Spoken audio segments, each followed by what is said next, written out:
Hello, hello. Marissa from MW Astrology.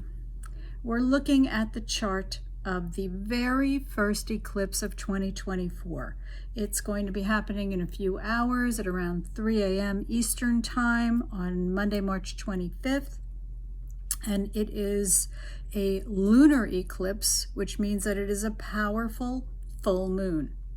We know this because here's the sun in Aries at 5 degrees, opposite the moon in Libra at 5 degrees.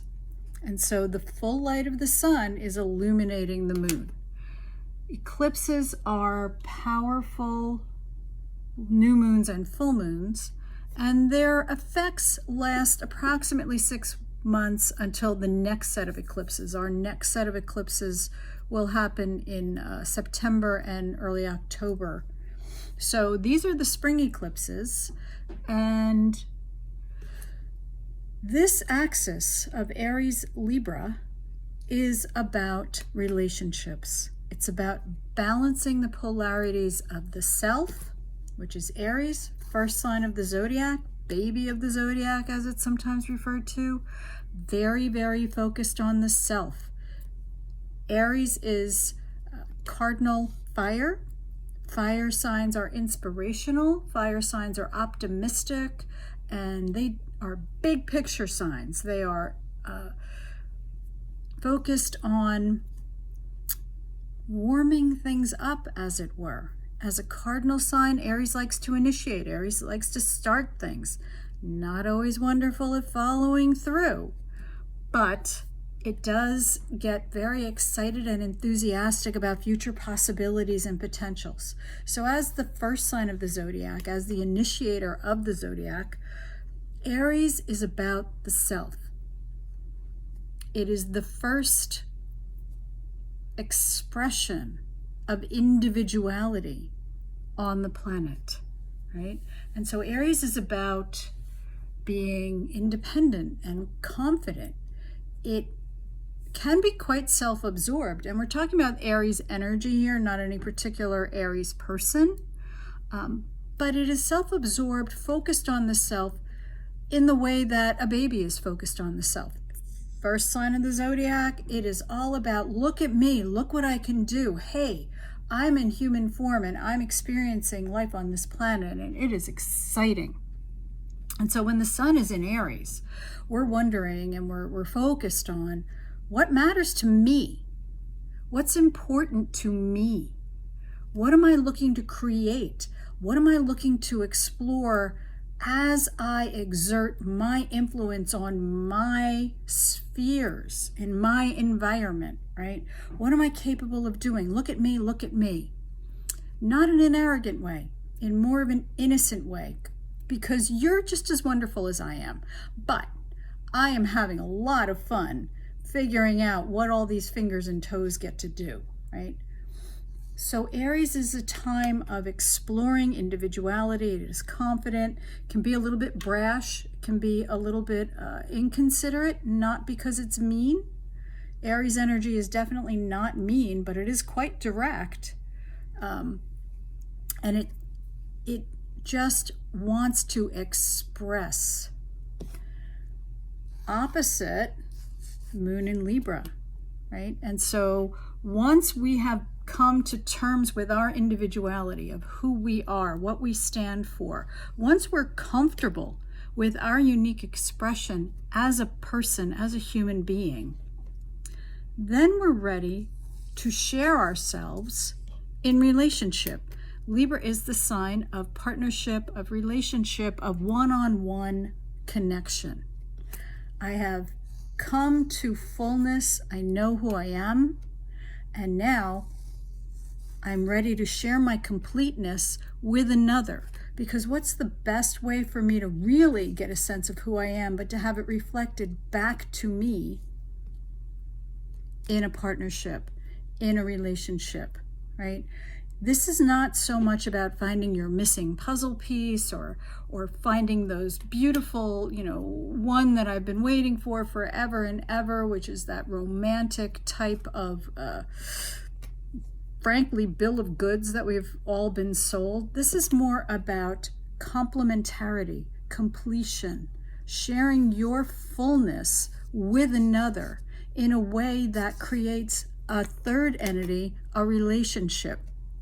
Not a merging together, not a two becoming one, but two forming something else, a third entity that is comprised of both of them. This is what we're being brought into balance. This is what we're being shown here. Libra moon means that my emotional needs need to be harmonious, need to be balanced, needs to be focused on creating graciousness and social acceptability, what is beautiful for me, right? Because Libra is the sign of bringing in beauty and fairness, right? Aries is the sign of me, me, me. Libra is the sign of us. Is everybody's needs being taken into account? Is everybody's voice being heard? It's the diplomat. And it is gracious. And it matters how you speak to people. The tone matters. Can we nurture each other in a way that is fulfilling for both of us? This is what this particular eclipse is bringing up. So how are you in partnerships? Are you looking for someone to complete you?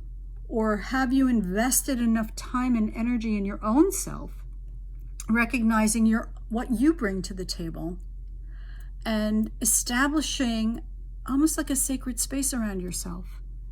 Where do you compromise your boundaries? Where do you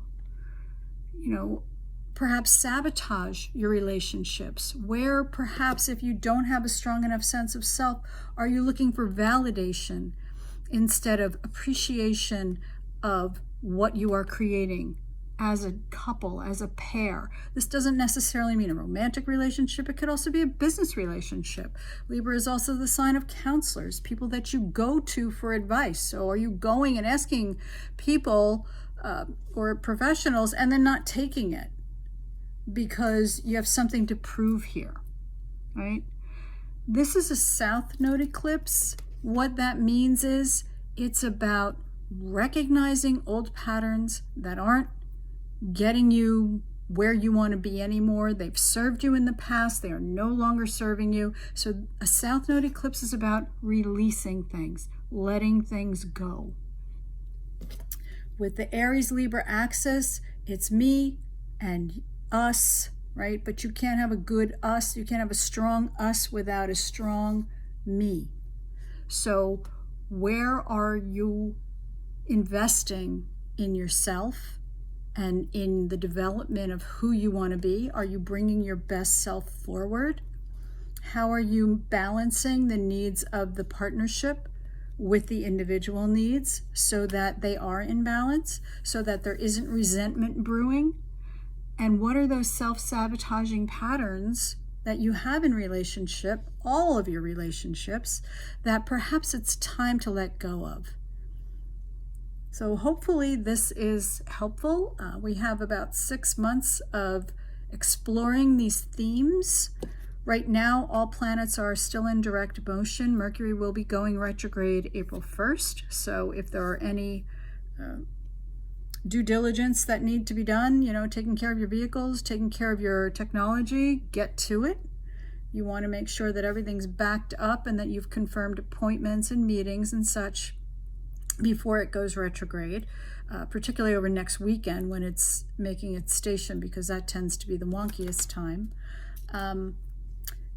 And the only other thing I wanted to mention was that we have Saturn and Venus very close to each other in Pisces. And so Venus is how we relate to others. Saturn is the reality check. So it's kind of supporting this balancing of partnership needs, of relationship needs.